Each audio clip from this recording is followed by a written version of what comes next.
Good morning. अपने आज जो टॉपिक है वो है रेस्पिरेशन। और ये डाइजेस्टिव सिस्टम के नेक्स्ट जो टॉपिक है क्लास 10th के अंदर वो रेस्पिरेशन है। और रेस्पिरेशन क्या होता है, सबसे पहले हमने यहाँ पे एक सेल बनाई है। ये सेल है और सेल के अंदर इस तरीके से यहाँ डाइजेस्टेड फूड है वो हमने पहुंचा दिया है। किस तरीके से पहुंचाया कि हमारा फूड हमने लिया, इनटेक किया, फूड का डाइजेशन हुआ, डाइजेशन से वो ब्लड में क्या हो गया, मिक्स हो गया और ब्लड ने उसको कैरी करके सेल को दे दिया। अब सेल के पास फूड पड़ा है। अब इस फूड में से हमें क्या चाहिए, एनर्जी चाहिए। अब फूड में से डायरेक्ट एनर्जी नहीं निकल सकती। अब एनर्जी निकालने के लिए इस फूड का ऑक्सीडेशन होना चाहिए। ऑक्सीडेशन का मतलब इसके पास ऑक्सीजन इससे रिएक्शन करेगी और इसमें से क्या रिलीज होगी, एनर्जी रिलीज होगी। उस एनर्जी को हम अपने सिस्टम चलाने में या बहुत से अपने फंक्शन करने में उसको काम में लेंगे। तो सिंपल सी डेफिनेशन इस तरीके से हुई कि फूड में से एनर्जी रिलीज करना क्या कहलाता है, रेस्पिरेशन कहलाता है। ठीक है, releasing energy from food is known as respiration, उसे हम रेस्पिरेशन कहते हैं। और रेस्पिरेशन के अंदर जो ह्यूमन रेस्पिरेशन को कई बार हम जनरली ब्रीथिंग कहते हैं, लेकिन साइंटिफिकली दोनों क्या है, डिफरेंट है। रेस्पिरेशन अलग है, ब्रीथिंग क्या है, अलग है। तो हम सबसे पहले थोड़ा सा इसके बारे में बात करते हैं कि ब्रीथिंग क्या है और रेस्पिरेशन क्या है। इस तरीके से मैंने ब्रीथिंग लिख दिया। तो रेस्पिरेशन तो अपने ये कहेंगे कि फूड का ऑक्सीडेशन होके एनर्जी रिलीज करना। इसमें क्या रिलीज होती है, एनर्जी रिलीज होती है।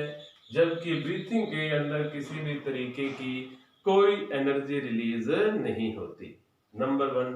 नंबर 2 है इसके अंदर कि रेस्पिरेशन है ये 2 टाइप का होता है। एक एरोबिक भी हो सकता है और एक एनारोबिक भी हो सकता है। जबकि ब्रीथिंग एक तरीके से गैसेस का एक्सचेंज करना, यानी ऑक्सीजन लेना, CO2 छोड़ देना, क्या कहलाता है, ब्रीथिंग कहलाता है। ब्रीथिंग को हम देख सकते हैं, यानी ये एक तरीके का फिजिकल प्रोसेस है। और रेस्पिरेशन है ये सेल के अंदर होता है, इसे हम देख नहीं सकते। तो ये एक केमिकल प्रोसेस है।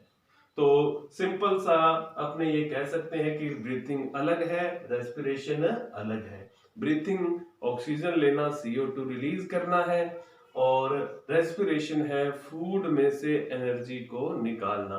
तो अपने रेस्पिरेशन को आगे बढ़ाते हैं।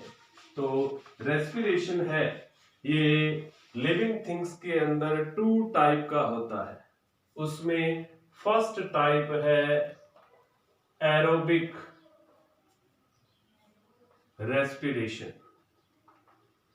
एरोबिक रेस्पिरेशन जो कि ऑक्सीजन की प्रेजेंस में हो उसे हम एरोबिक रेस्पिरेशन कह देते हैं। इसमें ऑक्सीजन की नीड पड़ती है, यानी इसकी एक इक्वेशंस हैं, एक एरोबिक की और एनारोबिक की। तो उसमें हम एरोबिक रेस्पिरेशन है, उसके अंदर हम सबसे पहले है ग्लूकोज। ग्लूकोज है वो सबसे पहले पायरुवेट में कन्वर्ट होता है। पायरुवेट एक केमिकल सब्सटेंस है। ग्लूकोज का पायरुवेट में कन्वर्ट होना क्या कहलाता है, ग्लाइकोलाइसिस कहलाता है, ग्लाइकोलाइसिस। और ये प्रोसेस कहाँ कंप्लीट होता है, सेल के साइटोप्लाज्म के अंदर, सेल के साइटोप्लाज्म के अंदर। और अब जो पायरुवेट है इसके ऊपर ऑक्सीजन आएगी, यानी ये लिख देते हैं अपने प्रेजेंस ऑफ ऑक्सीजन, ऑक्सीजन की प्रेजेंस में हो रहा है। और ये प्रोसेस होता कहाँ है? माइटोकॉन्ड्रिया, जो कि हम 9th क्लास में पढ़ चुके हैं, माइटोकॉन्ड्रिया। तो माइटोकॉन्ड्रिया के अंदर ये प्रोसेस होता है, यानी माइटोकॉन्ड्रिया को हम पावर हाउस ऑफ सेल भी कहते हैं। तो पाइरुवेट पे ऑक्सीजन रिएक्शन करती है, कहाँ करती है? माइटोकॉन्ड्रिया के अंदर। और माइटोकॉन्ड्रिया अब रिएक्शन हो गई, रिएक्शन होने के बाद हमारे प्रोडक्ट क्या बनेंगे? इसमें नंबर 1 तो बनती है एनर्जी, और साथ में बनता है कार्बन डाइऑक्साइड, और साथ में बनता है, तो अपने इस तरीके से लिखें यहाँ पे number 1 energy, number 2 carbon dioxide, number 3 water. Energy, carbon dioxide and water, ये बाय प्रोडक्ट है किसके? एरोबिक रेस्पिरेशन के। तो एक बार फिर से देखें, ग्लूकोज पाइरुवेट में कन्वर्ट होता है, इसे ग्लाइकोलाइसिस कहते हैं। और ये प्रोसेस कहाँ होता है? सेल के साइटोप्लाज्म के अंदर। पाइरुवेट पे ऑक्सीजन रिएक्ट करती है, प्रेजेंस ऑफ ऑक्सीजन है, क्योंकि ये एरोबिक रेस्पिरेशन के बारे में अपनी बात कर रहे हैं। और ये माइटोकॉन्ड्रिया के अंदर क्या होता है? रिएक्शन होती है माइटोकॉन्ड्रिया के अंदर, सेल के माइटोकॉन्ड्रिया में। और इसमें 3 प्रोडक्ट निकलते हैं, एनर्जी जो कि हम यूज करते हैं, कार्बन डाइऑक्साइड जो रिलीज कर देते हैं, और वाटर वेपर, यानी वाटर वेपर की फॉर्म में रिलीज होता है, जो कि हम विंटर में अक्सर देखते हैं। हमारे सुबह सुबह या जब ज्यादा ठंड होती है तो माउथ में से हमारे इस तरीके से वेपर रिलीज होती है। वो अब भी हो रही है, गर्मियों में भी होती है, लेकिन वो हमें विजिबल नहीं होती। यानी 3 प्रोडक्ट है वो निकलते हैं। सेकंड आता है एनएरोबिक रिएक्शन। एनएरोबिक रिएक्शन, तो उसमें भी ऊपर वाली जो इक्वेशन है वही हम रिपीट करेंगे। ग्लूकोज, और ग्लूकोज है वो ग्लाइकोलाइसिस प्रोसेस होता है, और साइटोप्लाज्म के अंदर ये पूरी हो रही है, रिएक्शन हो रही है, जिससे पाइरुवेट बनता है। अब यहाँ पे हम एब्सेंस ऑफ ऑक्सीजन करेंगे। क्या करेंगे? एब्सेंस ऑफ ऑक्सीजन, क्योंकि ये एनएरोबिक रिएक्शन है। तो एनएरोबिक रिएक्शन यहाँ एब्सेंस ऑफ ऑक्सीजन, O2 कर दिया मैंने यहाँ। अब ये कहाँ होती है? यीस्ट में।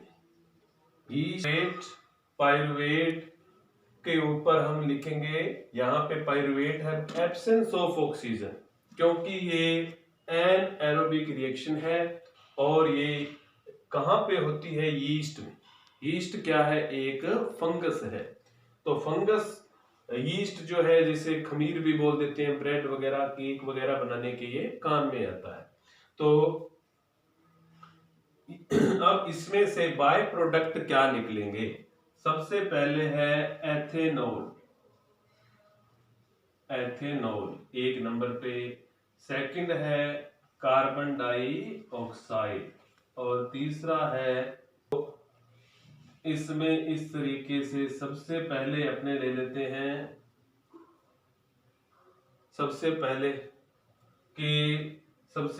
है एनर्जी, सेकंड है एथेनॉल, थर्ड है कार्बन डाइऑक्साइड। अब ह्यूमन के अंदर भी एनएरोबिक रेस्पिरेशन होता है, किन्हीं कंडीशंस के अंदर होता है। तो वो कंडीशंस क्या हो सकती हैं?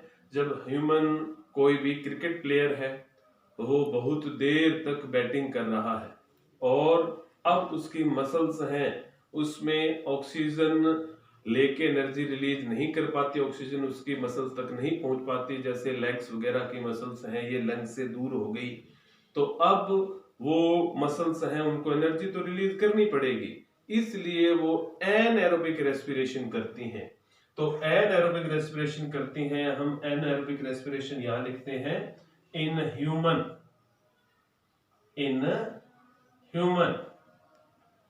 ह्यूमन तो ये ग्लूकोज, साइटोप्लाज्म, पायरुवेट ये यहां तक सेम रहेगा। इसके आगे हम यहां लिख देते हैं, इनको हम ऊपर से इस तरीके से कर देते हैं भी ये चीज क्या है, सेम है, सिमिलर है, या इस पे इस तरीके से एरो भी लगाया जा सकता है। ये पायरुवेट तक सेम रहेगी। उसके बाद यहां पे होगी इन ह्यूमन। तो इसी तरीके से ह्यूमन के अंदर हम जो एनएरोबिक रेस्पिरेशन है वो इन ह्यूमंस मसल सेल के अंदर होता है, और यहां पे बाय प्रोडक्ट क्या बनता है, लैक्टिक एसिड और energy, lactic acid and energy. इस तरीके से लैक्टिक एसिड भी और क्या बनता है, एनर्जी भी बनती है।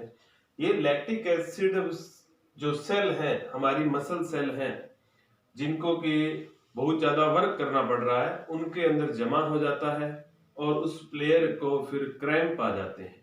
यानी जिसमें एनएरोबिक रेस्पिरेशन मसल्स करती हैं तो उसमें क्रैम्प आ जाता है, जो मसाज वगैरह से बाद में क्या हो जाता है, ठीक हो जाता है। तो हमने अभी रेस्पिरेशन पढ़ा। रेस्पिरेशन दो तरीके का, aerobic and anaerobic. Aerobic respiration के अंदर ग्लूकोज पायरुवेट में कन्वर्ट होता है और साइटोप्लाज्म में ये प्रोसेस होता है। इस प्रोसेस को ग्लूकोज से पायरुवेट में कन्वर्ट होना ग्लाइकोलाइसिस कहलाता है। ये प्रेजेंस ऑफ ऑक्सीजन है माइटोकॉन्ड्रिया में, एनर्जी ज्यादा अमाउंट में निकलती है इसमें, तो CO2 और वाटर। इसी तरीके से एनएरोबिक रेस्पिरेशन जो यहाँ तक सेम है, और एब्सेंस ऑफ ऑक्सीजन यीस्ट में, फंगस के अंदर, और एनर्जी इसके कंपैरिजन में, एरोबिक के कंपैरिजन में एनएरोबिक में कम अमाउंट में एनर्जी रिलीज होती है और एथेनॉल निकलता है, अल्कोहल। वाइन वगैरह बनाने में एनएरोबिक रेस्पिरेशन की जो रिएक्शन है, प्रोसेस है, वो यूज किया जाता है। और कार्बन डाइऑक्साइड ह्यूमन के अंदर भी एनएरोबिक रेस्पिरेशन किन्हीं कंडीशंस में होता है और मसल सेल में होता है, जिससे लैक्टिक एसिड और कम अमाउंट में एनर्जी है वो रिलीज होती है। Thank you very much.